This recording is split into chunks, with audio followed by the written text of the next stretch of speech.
الصلاة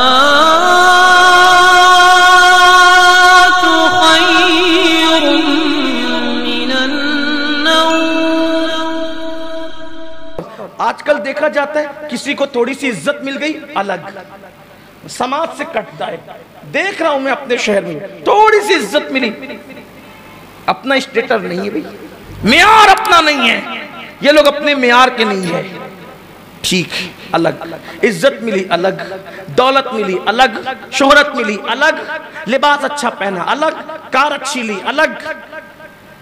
یہ کم ظرفوں کی علامت ہے۔ میرے آقا سید العالمین ہو کر بھی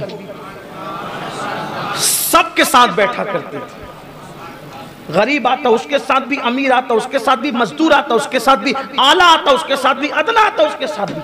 کچھ مل جانے پر الگ رہنا، یاد رکھنا ہمیشہ حالات ایک جیسے نہیں رہتے۔ حضور سیدی محدث اعظمین کا ایک شعر ہے بہت خوبصورت، کہتے ہیں ایک طریقے پر نہیں رہتا کبھی دنیا کا حال، ایک طریقے پر کبھی رہتا نہیں دنیا کا حال، ہر زوال را کمالو ہر کمال را زوال۔ دنیا ہمیشہ ایک اس پہ نہیں رہتی، ہر عروج کو زوال ہے اور ہر زوال کو عروج ہے۔ تو یہ تھوڑی سی عزت ملنے پر جو 100 لوگوں سے کٹ جاتے ہو، ایک دن عزت ختم ہوگی، کٹے رہ جاؤ گے۔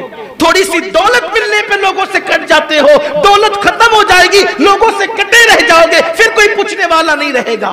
اس لیے ملن ساری کی عادت ڈالو، لوگوں کے درمیان اٹھنے بیٹھنے کی عادت ڈالو، حالات اچھے ہو یا برے ہو، لوگوں سے کبھی کٹنا نہیں۔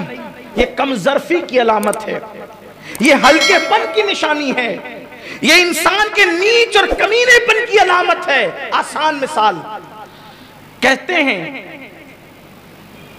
کہ ایک چوہے نے ہیرا کھا لیا، ایک چوہے نے ہیرا کھا لیا، اس نے ہیرا کھا لیا۔ جس کا ہیرا کھایا اس کو تکلیف ہوئی کہ میرا ہیرا کیسے کھا لیا چوہے نے؟ تو اس نے کیا کیا؟ یہ ابھی چند دنوں پہلے کسی دوست نے مجھے یہ آرٹیکل چھوٹا سا بھیجا، مجھے بہت اچھا لگا، اس کو بہت اچھا لگا۔ ہمارے احباب ایک ساتھ ایک گروپ میں جمع ہے تو انہوں نے یہ آرٹیکل مجھے بھیجا تھا۔ حالانکہ عام طور پہ میں اس کو پسند نہیں کرتا کہ کسی کے بھیجے ہوئے آرٹیکل کو نقل کروں، لیکن بات مجھے بڑی اچھی لگی اور ہے عبرت کی بات ہے۔ اس نے جب ہیرا کھا لیا تو ہیرا ڈائمنڈ اس کا چھوٹا سا حصہ نگل گیا، وہ نگل گیا۔ تو جس کا کھایا تو اس کا تو نقصان بہت ہوا نا۔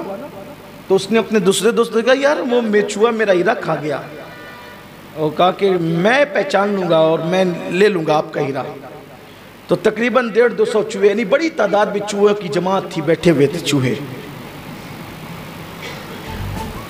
تو ان چوہوں میں بیٹھے ہوئے چوہوں میں اس دانشمند نے نشانہ لگایا اور اس چوہے کو مار دیا، اس کا پیٹ کاٹا گیا تو اس میں سے ہیرا مل گیا۔ تو شخص نے پوچھا یار اتنے سارے چوہے تھے، اتنے سارے چوہے تھے، سب کالے کالے چوہے، تم نے کیسے پہچان لیا کہ اسی نے ہیرا کھایا ہے؟ اس لیے کہ ہیرا کھاتے تم نے دیکھا نہیں، اگر دیکھ بھی لیتے تو سارے چوہے ایک جیسے دکھتے ہیں، تم نے کیسے پہچانا؟ کہ اس نے بہت اچھی بات کہی، کہا کہ وہ ہیرا کھا لیا تھا نا اس نے، تو چونکہ اس کے پیٹ میں آ گیا تھا مال ہیرا، تو اپنی برادری سے کٹ کے الگ بیٹھا ہوا تھا۔ کیونکہ جب نااہلوں کو، کم ظرفوں کو کچھ بھی مل جاتا ہے تو پھر وہ تھوڑا الگ رہنے کی کوشش کرتے ہیں۔ میں سمجھ گیا جو الگ ہے اسی کے پاس مال ہے، تو پھر میں نے اس کا کام تمام کر دیا۔ اس لیے کہ کچھ مل جائے ملن ساری ہونی چاہیے۔ ایک طریقے پر کبھی دنیا کا حال نہیں رہتا، ہر عروج کو زوال ہے اور ہر زوال کو عروج ہے۔ اس لیے یاد رکھنا کبھی بھی الگ تھلگ نہیں رہنا، اچھے دوست تو بنائیں، لیکن ایک بات کہتا ہوں، دوست بنائیں مفاد پرست نہیں۔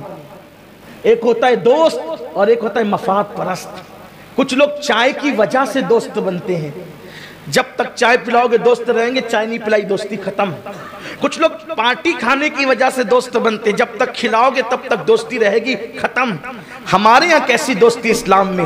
ہمارے کہا کہ من احب للہ وابغض للہ وعطا للہ ومنع للہ فقد استکمل الایمان. جس نے محبت اللہ کے لیے کیا، جس نے دشمنی اللہ کے لیے کی.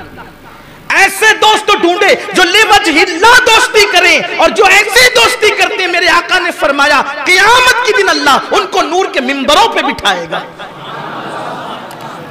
دوست بنائیں ایسے جو واقعی آپ کا غم گسار ہو. اب سچے دوست کی پہچان کیا ہے؟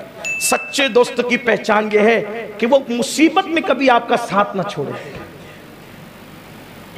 سچا دوست ایک پہچان مصیبت میں آپ کا ساتھ نہ چھوڑے.